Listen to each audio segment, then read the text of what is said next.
এরাও শত্রু, মুখোশের আড়ালে। এরা তো সারা আমাকে পুরো স্বর্গে পাঠাবার প্ল্যান করে দিয়েছিল। এমনটা তো হওয়ার কথা ছিল না। যারা আমাকে মেরেছে তারা ছাড়া আর কেউ তো জানো না ভেতরের গল্প কি।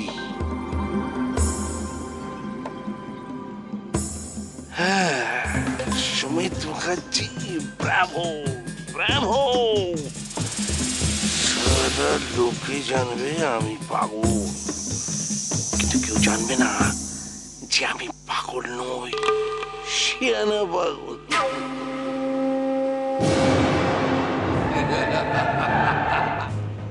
হ্যালো। আরে এতবার ফোন করছি, তুমি ফোনটা ধরছো না কেন? আরে তুমি আমাকে বারবার ফোন করে বিরক্ত করছো কেন? হ্যাঁ, কে তোমাকে মাথার দিব্যি দিয়েছে আমাকে ফোন করতে?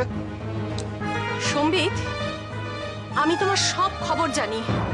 তুমি এভাবে আমার জীবন নষ্ট করে পালিয়ে যেতে পারবে না। আচ্ছা আচ্ছা, কি করবে তুমি? আমার কি করবে তুমি? আমার কিচ্ছু করতে পারবে না তুমি। আরে কিচ্ছু করতে পারবে না। শোনো, আমার দুই ভাই পুলিশে আছে আর আমার বাবা এক্স জজ। কিচ্ছু করতে পারবে না তুমি। আমি তোমার বাড়ি যাব, তোমার বাড়িতে গিয়ে তোমার বাবা মা বউ সবার সামনে তোমার কুকীর্তির কথা জানাবো। তখন দেখবো তোমার ওই পুলিশ ভাইরা আর তোমার জজ সাহেব বাবা কি করেন। আরে না না, তুমি এটা করতে যেও না। হ্যাঁ, আমি বলছি তুমি করো না এটা। না, আমি এটাই করব। ও, তুমি কেন বুঝতে পারছো না? তুমি আসবে, ঠিক আসবে তো? নালে কিন্তু আমি সত্যি সত্যি তোমার বাড়িতে চলে যাব। আরে ওকে, ঠিক আছে, আমি তো বলছি যাব।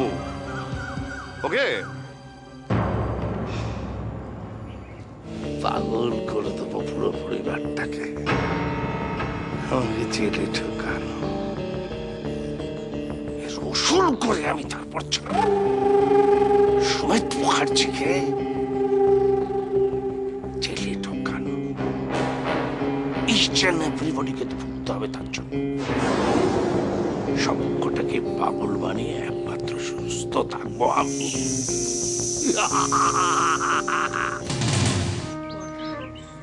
ও তো কাউকে চিনতে পারছে না, ও তো আমাকেও চিনতে পারছে না।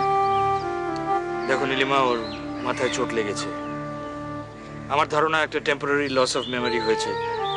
চোটটা একটু সারুক, ঠিক হয়ে যাবে, সব ঠিক হয়ে যাবে। আমি তো কিচ্ছু বুঝতে পারছি না, আমি তো কিচ্ছু বুঝতে পারছি না। নীল, আরে সোনালি,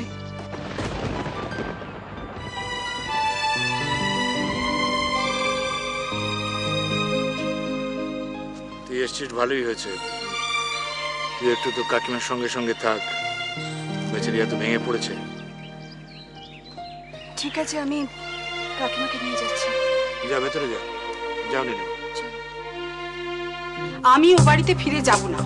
তোদের যেতে ইচ্ছে করে যা, যাওয়ার সময় আমায় বৃদ্ধাশ্রমে দিয়ে যাস। কি বলছো মা? আমরা যদি ও বাড়িতে যাই তুমিও যাবে? আমি কি করে যাব? তোর বাবা তো আমাকে ক্ষমা করবেন না। কেন ক্ষমা করবেন না? মা, তুমি তো কোনো অন্যায় করনি আমার সঙ্গে এসে।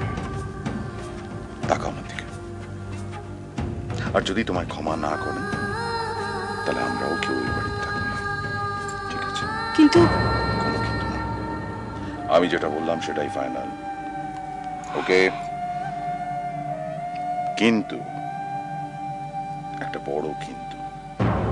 অনেকটা রাত হলো, তুমি বাড়ির বাইরে, মায়ের মাথা খারাপ হয়ে যাবে তোমায় না দেখতে পেয়ে। তাই বাড়ি ফিরতে হবে। চলো চল, অনেক রাত হলো। এইভাবে বেঁচে থাকার থেকে মরে যাওয়া অনেক ভালো। মরে যাওয়া অনেক ভালো। কি বলছো তুমি মেস্তি? কি বলছো এসব? একবারও ঝন্টুর কথাটা ভাববে না? তুমি না থাকলে ঝন্টুর কি হবে সেটা ভেবে দেখেছো কখনো? ওর জন্যই তো আটকে আছি, তা নাহলে কবে যেদিকে দু চোখ যায় চলে যেতাম।